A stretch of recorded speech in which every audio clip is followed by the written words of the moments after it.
नमस्कार दोस्तों, सीएम नीतीश की 5 बड़ी घोषणा लागू। महिलाओं को मिलेंगे हर महीने 2500 रुपए। किसानों को 2 बड़ी सौगातें। वही खबरें शुरू होने से पहले आप वीडियो को लाइक कर दें। आइए जानते हैं बिहार की दिन भर की ताजा और बड़ी खबरें। आज की पहली खबर, पीएम मोदी ने बिहार में 48,520 करोड़ की परियोजनाओं का लोकार्पण और शिलान्यास। प्रधानमंत्री मोदी ने बिहार में 48,520 करोड़ रुपए की विकास परियोजनाओं का लोकार्पण और शिलान्यास किया, जिसमें एनटीपीसी नबीनगर, एसटीपीपी स्टेज 2 भी शामिल है। 29,948 करोड़ रुपए की लागत से बनने वाली यह परियोजना अत्याधुनिक अल्ट्रा सुपर क्रिटिकल टेक्नोलॉजी पर आधारित है। इससे बिहार के साथ साथ अन्य राज्यों को भी किफायती बिजली मिलेगी और ऊर्जा सुरक्षा सुनिश्चित होगी। यह परियोजना स्थानीय समुदायों के आर्थिक विकास में भी सहायक होगी। इसके अलावा इस परियोजना द्वारा बिहार एवं अन्य राज्यों जैसे राजस्थान, उत्तर प्रदेश, ओडिशा, पश्चिम बंगाल और पंजाब आदि को किफायती बिजली प्रदान की जाएगी। इस परियोजना से स्थानीय समुदायों, व्यवसायों और उद्योगों में ऊर्जा की बढ़ती जरूरतें पूरी होंगी और क्षेत्र के आर्थिक विकास में मदद मिलेगी। साथ ही इस परियोजना से देश को ऊर्जा सुरक्षा और किफायती ऊर्जा का दोहरा उद्देश्य पूरा करने में भी मदद मिलेगी। सीएम नीतीश की बड़ी घोषणा, जून तक हर घर में बिजली, नल का जल और शौचालय हो जाएगा। सासाराम के बिक्रमगंज में पीएम मोदी की जनसभा में बिहार के सीएम नीतीश कुमार ने कहा कि बहुत खुशी की बात है कि प्रधानमंत्री आज यहां पहुंचे हैं। इस अवसर पर मैं उनका स्वागत करता हूं। प्रधानमंत्री आज कई परियोजनाओं का उद्घाटन और लोकार्पण करेंगे, जिसमें सड़क, बिजली, रेल, पुलों का निर्माण जैसे जनहित के कार्य शामिल हैं। इनकी कुल लागत 48,500 करोड़ होगी। इन योजनाओं का निर्माण से बिहार को काफी फायदा होगा। इसके लिए प्रधानमंत्री महोदय का बहुत बहुत अभिनंदन और धन्यवाद। उन्होंने कहा कि जून 2025 तक हर घर नल जल और हर घर शौचालय का काम पूरा हो जाएगा। सरकार बनने पर महिलाओं को 2500 रुपए देगी। कांग्रेस समस्तीपुर में कांग्रेस के जिला प्रभारी जगदीश प्रसाद शर्मा का कार्यक्रम हुआ। इस दौरान इन्होंने कहा है कि महागठबंधन की सरकार बनी तो बिना देर किए माई बहन मान योजना के तहत महिलाओं के खाते में 2500 रुपए महीने की राशि भेजी जाएगी। योजना के तहत महिलाओं को फायदा दिलाने के लिए कांग्रेस ने रजिस्ट्रेशन अभियान शुरू किया है। इस अभियान की शुरुआत समस्तीपुर में हुई। उन्होंने कहा कि अभी से ही रजिस्ट्रेशन किया जा रहा है ताकि बिहार में महागठबंधन की सरकार बनी तो सरकार गठन के साथ ही महिलाओं को यह सम्मान राशि देना शुरू कर दिया जाएगा। बिहार के सभी सरकारी स्कूलों में शनिवार को होगी पेरेंट्स टीचर मीटिंग। अब निजी स्कूलों की तर्ज पर राज्य के सभी सरकारी स्कूलों में भी शिक्षक और अभिभावक के बीच संवाद आयोजित किया जा रहा है। इसे लेकर शिक्षा विभाग ने राज्य के सभी प्राथमिक, मध्य, उच्च एवं उच्चतर विद्यालयों में 31 मई यानी शनिवार को अभिभावक शिक्षक संगोष्ठी आयोजित करने का निर्देश जारी किया है। इस संगोष्ठी का उद्देश्य छात्रों को गुणवत्तापूर्ण शिक्षा उपलब्ध कराने में अभिभावकों की भागीदारी को मजबूत करना है। इसके क्रियान्वयन को लेकर शिक्षा विभाग के अपर मुख्य सचिव डॉक्टर एस सिद्धार्थ ने सभी स्तर के स्कूलों के प्रधानाध्यापक और प्रभारी शिक्षक को निर्देश जारी किया है। मोदी बोले, सासाराम के नाम में राम प्राण जाए पर वचन ना जाए। अपनी 2 दिनों के बिहार दौरे के दूसरे दिन 30 शुक्रवार को सासाराम के बिक्रमगंज की रैली में पहुंचे। पीएम सभा स्थल तक प्रधानमंत्री खुली जीप पर सवार होकर पहुंचे। इस बीच सीएम नीतीश कुमार और डिप्टी सीएम सम्राट चौधरी जीप पर मौजूद है। पीएम वहां मौजूद लोगों का अभिवादन करते हुए पहुंचे। लोगों ने फूलों की बारिश करते अपने लोकप्रिय पीएम का स्वागत किया। पीएम ने शेरशाह सूरी की कर्म भूमि सासाराम को श्री राम से जोड़ दिया। पहलगाम की घटना को लेकर उन्होंने पड़ोसी मुल्क पाकिस्तान को खुली चेतावनी दी।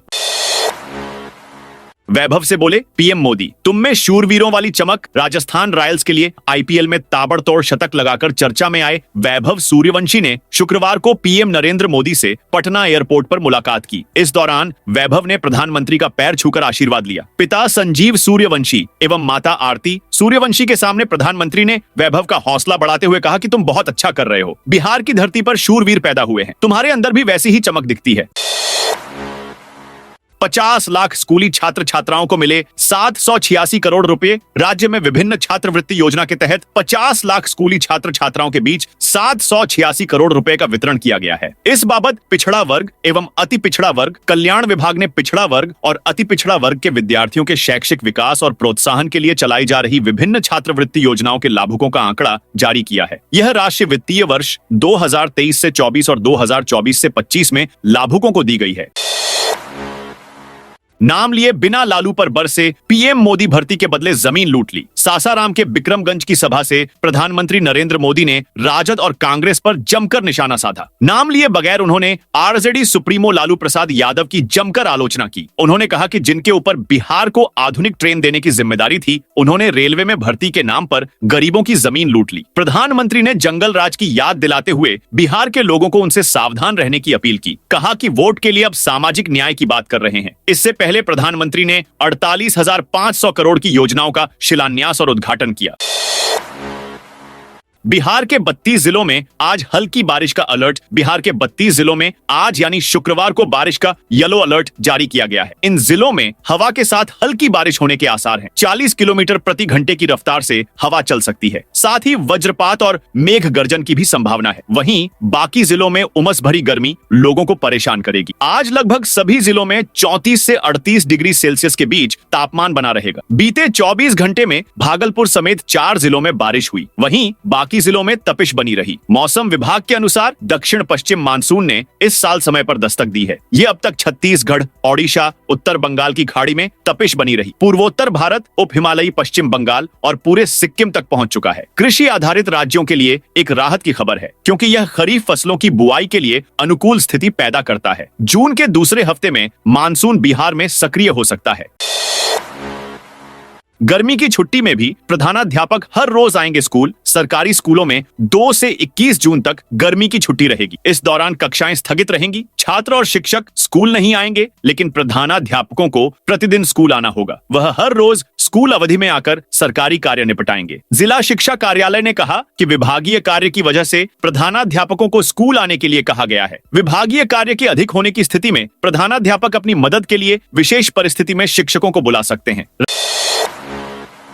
राजस्व कर्मियों की 7 मई से चल रही हड़ताल खत्म। बिहार में राजस्व कर्मियों की 7 मई से चल रही हड़ताल समाप्त हो गई है। संघ ने पत्र लिखकर राजस्व विभाग को यह जानकारी दी है। विभाग अब संघ से उनकी मांगों को लेकर बात करेगा। राज्य के करीब 4000 राजस्व कर्मी अपनी विभिन्न मांगों को लेकर हड़ताल पर थे। सरकार ने हड़ताली कर्मियों को आज 30 मई तक का अल्टीमेटम दिया था। शाम 5 बजे की समय सीमा समाप्त होने के पहले ही राजस्व कर्मचारियों ने हड़ताल समाप्त कर दिया है।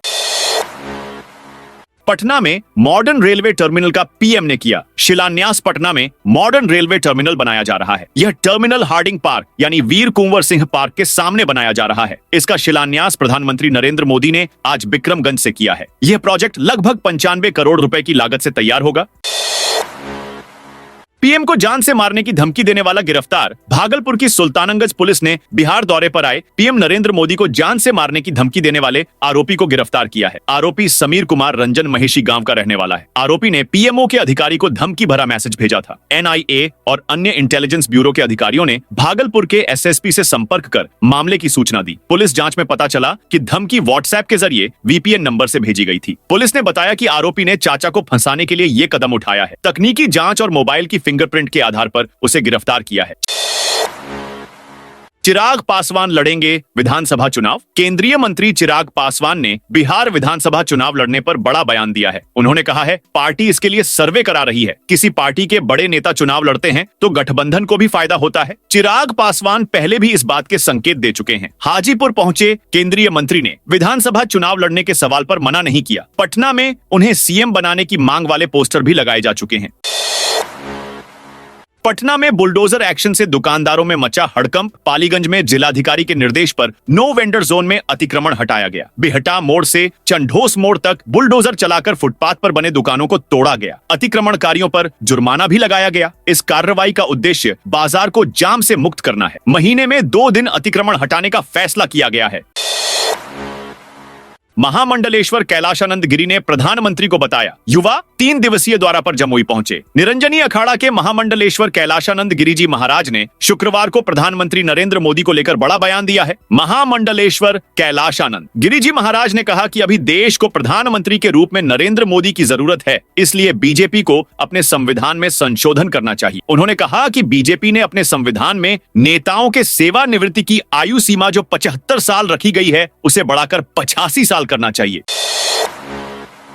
बिहार में पत्थर खनन को बढ़ावा देने की तैयारी में जुटी नीतीश सरकार, प्रदेश सरकार अन्य राज्यों से आयात किए जाने वाले पत्थर के स्थान पर अब प्रदेश में ही व्यापक पैमाने पर पत्थर खनन की योजना पर काम कर रही है। परंतु इसके पूर्व सरकार के स्तर पर इस संबंध में नीतिगत निर्णय होगा, इसके बाद ही कार्य आगे बढ़ेगा। बावजूद इस दिशा में खान एवं भूतत्व विभाग ने प्रक्रियागत कार्य प्रारंभ कर दिए गए हैं। सबसे पहले जिलों से डिस्ट्रिक्ट सर्वे रिपोर्ट तलब की गई है। तेजस्वी के ट्वीट को तेज प्रताप ने किया रीट्वीट। तेज प्रताप विवाद को लेकर लालू परिवार में मचा घमासान क्या थम गया है? क्या लालू परिवार में ऑल इज वेल हो गया है? क्योंकि तेज प्रताप का एक पोस्ट इसी ओर इशारा कर रहा है। दरअसल एनडीए को घेरते हुए जो पोस्ट छोटे भाई तेजस्वी यादव ने लिखी, उसी पोस्ट को तेज प्रताप ने रीपोस्ट करके एनडीए सरकार को घेरा है। साथ ही पीएम मोदी पर भी निशाना साधा है। तेज प्रताप ने एक्स पर लिखा कि बिहार में 20 वर्षों की एनडीए सरकार द्वारा दिया हुआ रिकॉर्ड तोड़ बेरोजगारी, गरीबी और पलायन है। नीति आयोग के अनुसार शिक्षा, स्वास्थ्य और उद्योग क्षेत्र में बिहार सबसे फिसड्डी है। सीबीआई के हत्थे चढ़ा घूसखोर बैंक मैनेजर सब्सिडी देने के लिए ले रहा था 15,000। केंद्रीय अन्वेषण ब्यूरो ने सीतामढ़ी के बभनगामा स्थित ग्रामीण बैंक के प्रबंधक विवेक कुमार और एक प्राइवेट कर्मी को 10,000 रुपए रिश्वत लेते हुए रंगे हाथ गिरफ्तार किया। शुक्रवार को मिली जानकारी के अनुसार सीबीआई ने बैंक प्रबंधक द्वारा रिश्वत मांगे जाने की शिकायत मिलने के बाद यह कार्रवाई की। प्रधानमंत्री रोजगार सृजन कार्यक्रम लोन से जुड़ी सब्सिडी जारी करने के लिए रिश्वत मांगी गई थी। पीएम के वीडियो कॉन्फ्रेंसिंग वाले कार्यक्रम में किसानों का हंगामा। पटना के फतुहा स्थित सुकुलपुर गांव में शुक्रवार को एक कार्यक्रम के दौरान किसानों ने जमीन अधिग्रहण मुआवजे को लेकर विरोध प्रदर्शन किया। यह कार्यक्रम प्रधानमंत्री द्वारा बिक्रमगंज से वीडियो कॉन्फ्रेंसिंग के माध्यम से बिहार में 48,500 करोड़ रुपए की योजनाओं के शिलान्यास के लिए आयोजित किया गया था। कार्यक्रम में भाजपा नेता और पूर्व सांसद रामकृपाल यादव ने 1,083 करोड़ रुपए की लागत से निर्मित होने वाली रामनगर कच्ची दरगाह खंड की 14.5 किलोमीटर 6 लेन सड़क का शिलान्यास किया। इसी दौरान मौजूद किसान उग्र हो गए और कार्यक्रम स्थल से बाहर आकर प्रदर्शन करने लगे।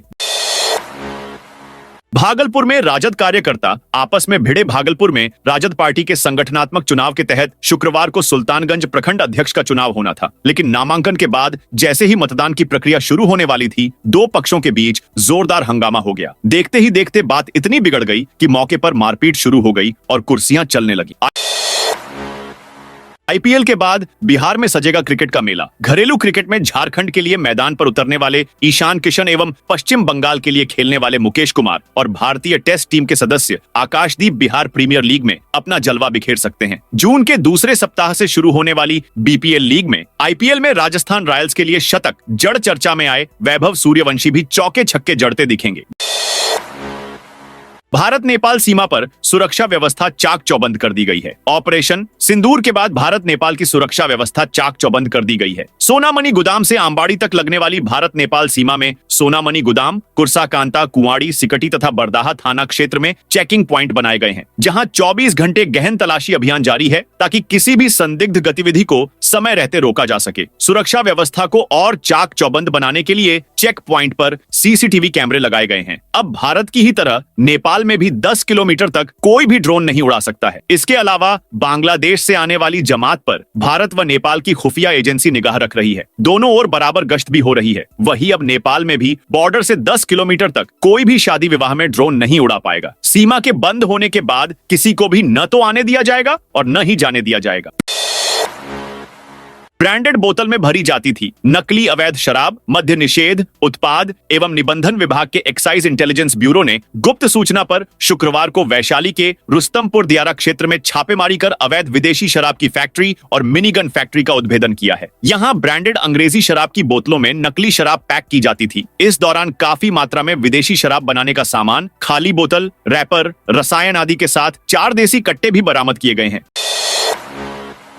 नीतीश सरकार ने अगड़ी जातियों के लिए किया आयोग का गठन। बिहार सरकार ने राज्य सवर्ण आयोग और राज्य अनुसूचित जनजाति आयोग का गठन किया है। सवर्ण आयोग में महाचंद्र प्रसाद सिंह अध्यक्ष और राजीव रंजन प्रसाद उपाध्यक्ष होंगे। अनुसूचित जनजाति आयोग में शैलेंद्र कुमार अध्यक्ष और सुरेंद्र उरांव उपाध्यक्ष होंगे। मध्यपुरा के स्वदेश कुमार को पिछड़ा वर्ग आयोग का सदस्य नियुक्त किया गया है। इन सभी का कार्यकाल 3 वर्ष का होगा। दो बड़े शहरों को जोड़ने वाली 40 किलोमीटर लंबी सड़क होगी। चौड़ी मीनापुर शिवहर पथ के चौड़ीकरण की प्रक्रिया शुरू हो गई है। दरअसल जनवरी में मुख्यमंत्री नीतीश कुमार ने इस पथ का अवलोकन किया था। इसके बाद राज्य कैबिनेट की बैठक में प्रशासनिक स्वीकृति दी गई थी। अब टेंडर की प्रक्रिया चल रही है। इसके लिए अधिग्रहित भूमि से संबंधित अभिलेख की आवश्यकता है, तभी उक्त पथ के चौड़ीकरण को लेकर वहां पर सीमांकन और मापी का कार्य किया जाएगा। पथ निर्माण विभाग 2 के कार्यपालक अभियंता ने जिला भू अर्जन पदाधिकारी को मौजा का ब्यौरा भेजकर अभिलेख उपलब्ध कराने का अनुरोध किया है। गोपालगंज में नया ईस्ट वेस्ट कॉरिडोर तैयार। गोपालगंज शहर को भीषण जाम से मुक्ति दिलाने और यातायात को सही बनाने के उद्देश्य से 184 करोड़ रुपए की लागत से बने ईस्ट वेस्ट एलिवेटेड कॉरिडोर का उद्घाटन प्रधानमंत्री नरेंद्र मोदी ने वर्चुअल माध्यम से किया। यह परियोजना विक्रमगंज से शुरू होकर गोपालगंज शहर को सीधे राष्ट्रीय राजमार्ग 27 से जोड़ती है, जो गुवाहाटी से दिल्ली तक जाता है। राजनाथ सिंह ने बताया, अगला प्लान पाक की नींद उड़ा देगा। रक्षा मंत्री का बयान। रक्षा मंत्री राजनाथ सिंह ने शुक्रवार को भारत के पहले स्वदेश निर्मित विमान वाहक पोत INS विक्रांत पर सवार होकर पाकिस्तान को कड़ा संदेश दिया। उन्होंने पाकिस्तान को भारतीय नौसेना की ताकत की चेतावनी देते हुए कहा कि यदि नौसेना ने ऑपरेशन सिंदूर के दौरान कार्रवाई की होती तो पाकिस्तान को 1971 से भी बदतर परिणाम भुगतना पड़ता। पाकिस्तान 4 टुकड़ों में विभाजित हो सकता था। राजनाथ ने कहा, 1971 इसका गवाह है कि जब भारतीय नौसेना ने कार्रवाई की तो पाकिस्तान 1 से 2 टुकड़ों में बंट गया। अगर नौसेना ऑपरेशन सिंदूर के दौरान फॉर्म में आई होती तो पाकिस्तान न केवल 2 हिस्सों में बंट जाता, बल्कि मुझे लगता है कि वह 4 हिस्सों में बंट जाता।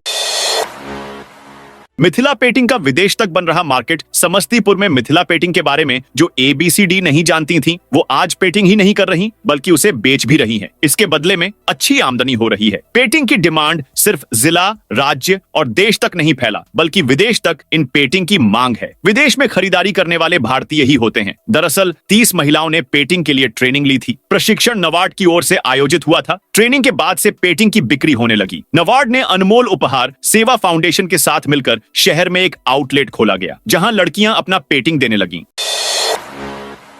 भागलपुर में चलने लगी पिंक बसें। भागलपुर शहर में गुरुवार को महिलाओं के लिए विशेष रूप से चलाई जा रही पिंक बस सेवा की शुरुआत की गई। पहले दिन तिलका मांझी सरकारी बस स्टैंड से दोपहर लगभग 12 बजे दोनों पिंक बसें अपने निर्धारित रूट पर रवाना हुई। इनमें से बस में महिला कंडक्टर के साथ साथ महिला यात्री सफर करती नजर आईं। पटना में हर माह मिल रही 50 से अधिक HIV PMCH की नई बिल्डिंग में गायनी सहित 8 विभागों का OPD शुरू हो गया है। यहाँ हृदय रोग, PMR, PSM, स्त्री एवं प्रसूति रोग विभाग, शिशु विभाग, जनरल मेडिसिन और जेरियाट्रिक विभाग का OPD चल रहा है। सबसे अधिक भीड़ स्त्री एवं प्रसूति विभाग में हो रही है। यहाँ अलग अलग समस्या के लिए अलग अलग काउंसलिंग रूम बनाया गया है। स्त्री रोग विशेषज्ञ डॉ मंजू बताती हैं कि यहाँ काउंसलिंग के साथ स्क्रीनिंग की भी सुविधा है। PM मोदी के बिहार दौरे को महागठबंधन ने बताया फ्लॉप। प्रधानमंत्री नरेंद्र मोदी के 2 दिवसीय बिहार दौरे को महागठबंधन ने फ्लॉप करार दिया है। PM मोदी की बिहार यात्रा पर सवाल भी खड़े किए। शुक्रवार को प्रदेश राजद कार्यालय में महागठबंधन के तमाम घटक दलों के नेताओं ने एक सुर में कहा कि प्रधानमंत्री ने बिहार के लोगों को रोजी रोजगार देने के बारे में कुछ नहीं कहा। राजद के राष्ट्रीय मुख्य प्रवक्ता सह सांसद मनोज कुमार झा ने कहा कि प्रधानमंत्री ने 65% आरक्षण व्यवस्था को 9वीं अनुसूची में शामिल करने की बात नहीं की। आरक्षण में 16% की हकमारी की जा रही है। बिहार को विशेष राज्य का दर्जा और विशेष पैकेज की बात नहीं की। कोसी नदी पर बना राजनपुर घोघसम पीपा पुल जर्जर। सहरसा में कोसी नदी पर 2023 में बना राजनपुर घोघसम पीपा पुल अब जर्जर हाल में पहुंच गया है। करीब 1.5 किलोमीटर लंबे इस अस्थायी पुल के जरिए राजनपुर और घोघसम पंचायत की 5000 से अधिक आबादी का सीधा संपर्क कायम होता है। लेकिन 3 सालों में पुल की हालत इतनी खराब हो चुकी है कि यह कभी भी बड़ी दुर्घटना को न्योता दे सकता है। साथियों, ये थी बिहार की दिन भर की ताजा और बड़ी खबरें। आपने अभी तक बिहार समाचार चैनल को सब्सक्राइब नहीं किया तो फटाफट से कर लीजिए, ताकि बिहार की खबरें सबसे पहले आपको मिले।